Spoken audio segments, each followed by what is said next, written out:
In 2020, there were so many damn new laptops that laptop reviewer Dave2D received 62 to review. That's more than one new laptop every week. You've got laptops for every different category: high performance, gaming, video and photo editing. You've got super portable laptops. You've got super affordable laptops. But it seems like there's no programming laptops. Now, why is that?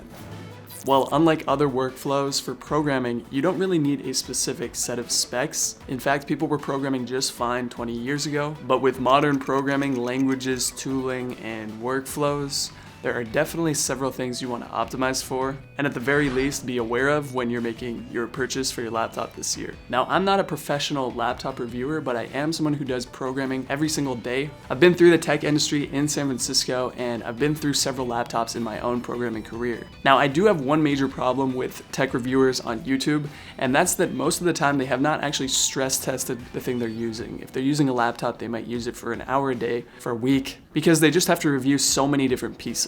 While no doubt those videos are fun to watch, you can pretty much figure out what they're gonna tell you just by the specs on the box of the computer or piece of hardware. No. So you've got something like the Huawei MateBook X Pro, which I could not find a bad review on when it came out. Seriously, people were saying it's just as good as the MacBook Pro, and the specifications would indicate that too. I almost bought this thing, but in the end I didn't. I just didn't feel good about it. I did have a friend who bought it though, and his actually completely died within 2 years. So my point is, you should just arm yourself with the knowledge and make your best decision rather than just blindly going with what some random tech reviewer said. Okay, with all that said, here's the structure of this video. First, we're gonna analyze all the important dimensions of hardware for programmers. This includes both internal hardware like CPU, GPU, RAM, and storage, and also external hardware like the screen, the keyboard, and the ports. We'll then dive into software. What are the differences between operating systems? And is it okay to get something like Chrome or iPad OS as a programmer? Third, we'll get down to brass tacks, and we'll rank all these factors in hardware and software by order of importance for programmers. And finally, I'll give you some recommendations for 2021, specifically based on different budgets and price points. So why should you spend your time listening to me? Well, I've been a software developer for 4 years, with the majority of that spent working in the tech industry in San Francisco. Since then, I've turned into a freelance developer living the laptop lifestyle. In other words, I've been programming daily for almost half a decade, and since my entire life is pretty much on my laptop, I understand this stuff pretty well. Okay, let's start with number one, hardware. CPU, GPU, RAM, storage, and battery.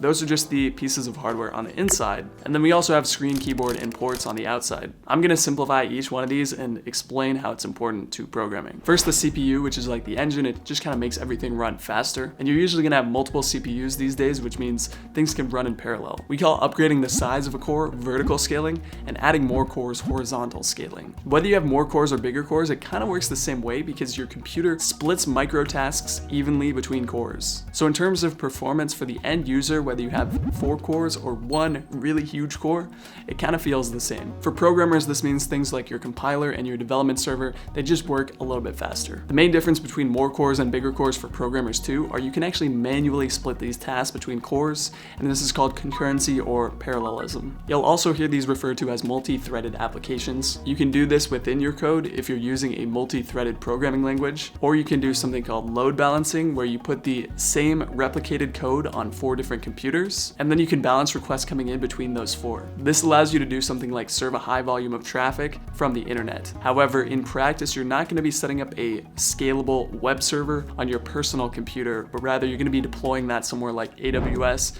or on the cloud. Most computers are gonna have 2 to 4 to 6 cores these days, so the number of cores is really not a bottleneck you need to be concerned about. RAM is also quite important. You can't run programs without it. This is the active memory board on your computer, which is actually physically closer to your CPU than your storage memory. And even though things are happening at the speed of light, there's so many operations in a short amount of time that physical distance still matters. So every program you're gonna open takes a variable amount of RAM. People criticize Chrome and say it takes so much RAM, but it's not really Chrome that's doing that. It's the windows you have open. So naturally, Chrome's gonna take a ton of RAM. If you have 10 YouTube tabs open, you have some design software open, you have Notion note-taking open, yeah, of course it's gonna take a lot of RAM because it can scale up and down depending on what you're requesting it to do. This is also why if you write an infinite loop and open it in your browser, it can actually crash your whole computer. Now, controversially, last year, I said RAM is not that important, even though like CPU, it makes your development servers, your compile times a little bit faster. And I stand by that if you're doing programming alone, but this doesn't really align with the reality of how people use their computers. Most people are gonna have 20 browser tabs open, they're gonna be listening to Joe Rogan on Spotify, and they might be running development servers for 3 different services. So unless you're being super diligent with closing those windows and quitting those programs, then RAM could be a pretty big bottleneck for you. Okay, now how about GPU or the graphics card? Well, there's just one specific case where GPUs are useful in programming, and that is when you're training machine learning models. In practice though, any built-in GPU on a laptop is not going to be able to do this very efficiently if you have a large data set. The good news though is you can download pre-trained models, for example GPT-2 from the internet, so you really don't have to do it on your own machine. And if you do need to, you can actually rent GPUs in the cloud that are way powerful than anything that could go on a laptop. I'd only say a GPU upgrade is necessary if you know you're going to be playing games or if you really want to do machine learning. Lastly, let's talk about storage. While RAM is our active storage, the hard drive or disk is more like passive memory that takes longer to read and write. Actually though, it's far from passive because it's also constantly being accessed, and it holds everything from your files to your programs you have installed and more. Now the important part is storage comes in 2 flavors, SSD and HDD. SSD is flash memory, it's much more expensive, and fortunately it's standard in almost all laptops these days. And that's a good thing because SSD speeds up pretty much everything from how fast your computer starts to how fast programs are opening and just literally everything. So it's really the first thing you want to optimize. As for the size of your hard drive, that has no effect on performance. In fact, I usually get the smallest one, and it's going to sound weird because it reminds me to keep things clean and keep storing them in the cloud before running out of space. Because in 2021, you really should be storing everything in the cloud just to be safe in case your laptop dies or something like that. Okay, we've talked about CPU, RAM, GPU, and storage.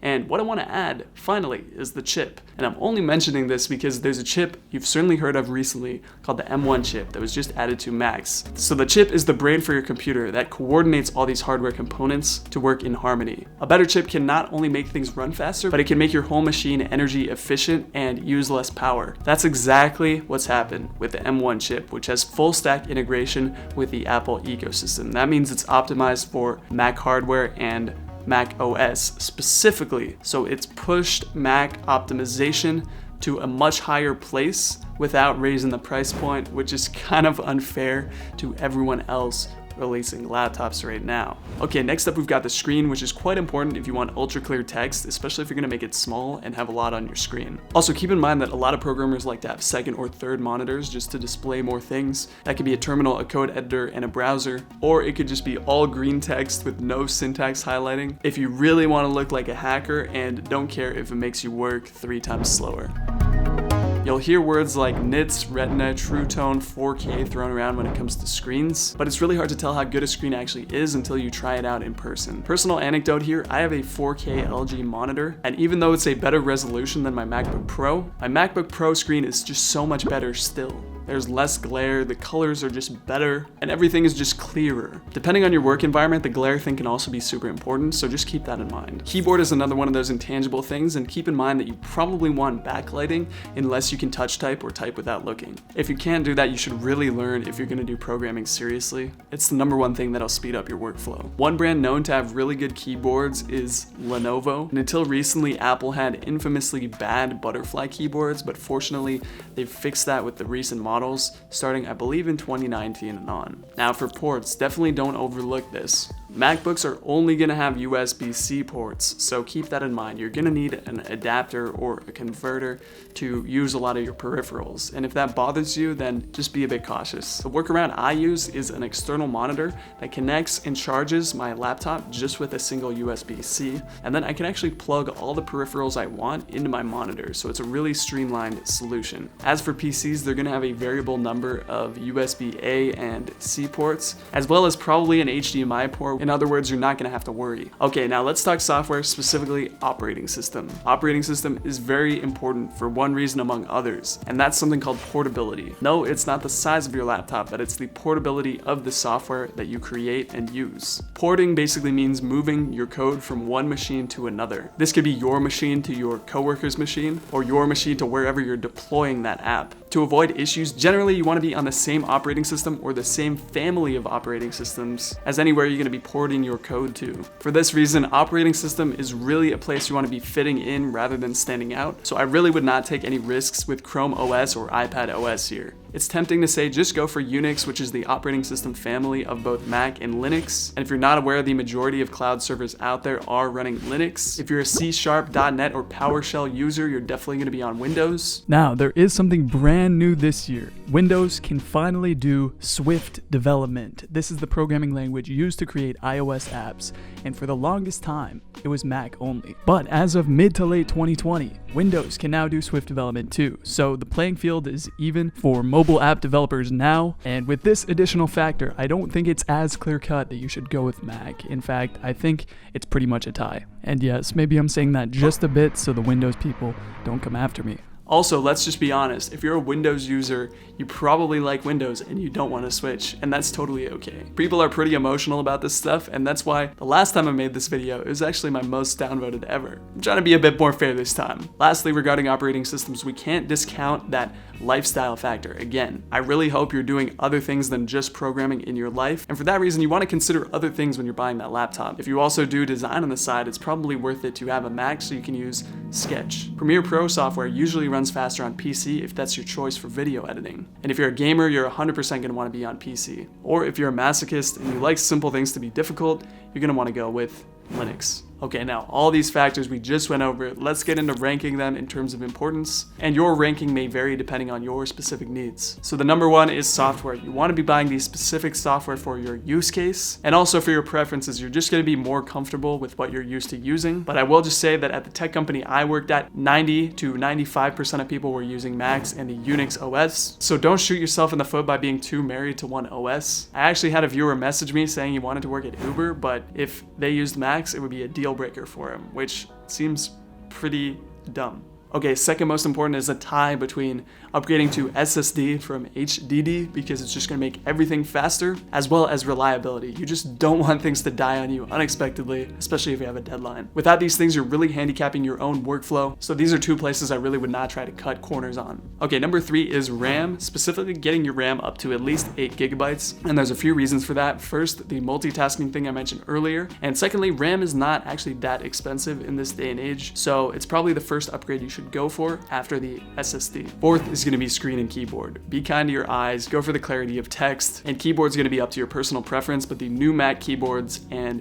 the Lenovo keyboards are highly recommended. The old butterfly keyboard on the Macs from I believe 2014 to 2018, I didn't think it was that bad until I got a key stuck on mine, and let me just tell you, that is incredibly annoying. Okay, fifth/optional is going to be your battery life and your portability. We didn't talk about battery too much because in practice, most people are gonna stay plugged in most of the time. However, if you're going to meetings, other people's desks, or working around your house, it's annoying to constantly keep having to plug your computer in. Batteries are getting pretty good across the PC lineup, with performances ranging just around a plus or minus 5 hours in the PC lineups. But I will mention again that with the M1 chip, Mac batteries are now just so insane. It's kind of crazy. Now in dead last, we're gonna have the GPU, which unless you're a gamer or really want to train those machine learning models locally, which I don't know why you would, you really don't need this at all. Okay, now that is a really long-winded way of kind of just explaining laptops in general, as well as how they relate to programmers. So now let's get into my specific recommendations for 3 different price point and budget. First, we've got the Acer Swift 3. This is a Windows laptop that comes in at only $705. It's got a really good IPS display with an interesting, a little bit more square screen.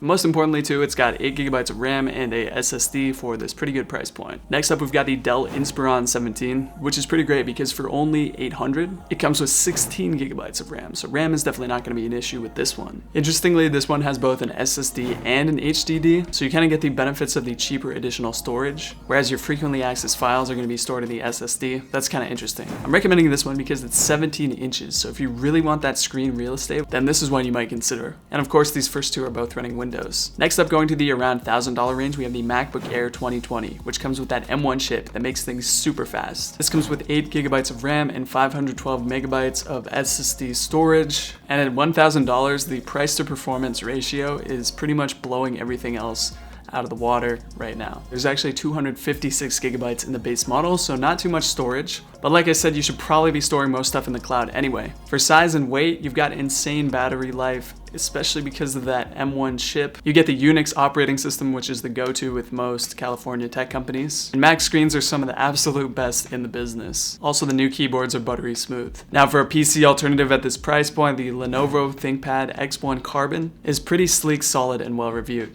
The standout features here are that tactile Lenovo keyboard and the insane battery life of up to 18 hours. There's also, like I said, a really sleek form factor here, but other than that, you just get the 8 gigabytes of RAM and the 256 gigabyte of hard storage. So if you've got around $1,000 to spend, those are my two recommendations for both Mac and PC, the MacBook Air and the Lenovo X1. But if you have some additional specifications and specific needs outside of programming, I can also recommend two laptops at the highest price point. If you're a gamer, the Razer Blade is known as one of the best gaming laptops that's still portable. It's got a smaller screen and the price is around $1,600, but the specs are completely worth it, the design is awesome, and Razer has a bit of a cool culture and cult following. For people doing design or creative work on the other hand, I would recommend the MacBook Pro, and you can keep speccing this out as much as you want on the high end, which is what I did because I was editing a lot of videos. Now you can make the MacBook Pro really expensive if you add all the additional features, but one thing you want to be aware of is the MacBook Pros don't yet have the M1 chip,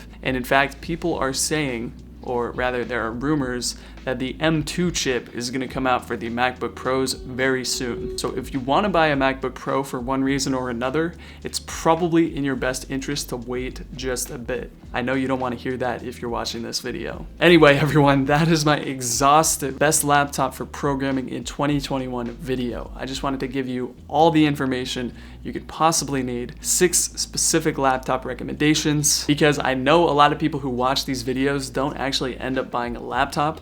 So I wanted you to come away learning something. Anyway, I make tons of videos about programming and starting your programming career, and I'm even the founder of a freelance developer bootcamp that takes people from zero to profitable freelance software developer. And there's a link for that below if you think that could be interesting. Okay, with all that said, good luck choosing your laptop, and I will catch you very soon.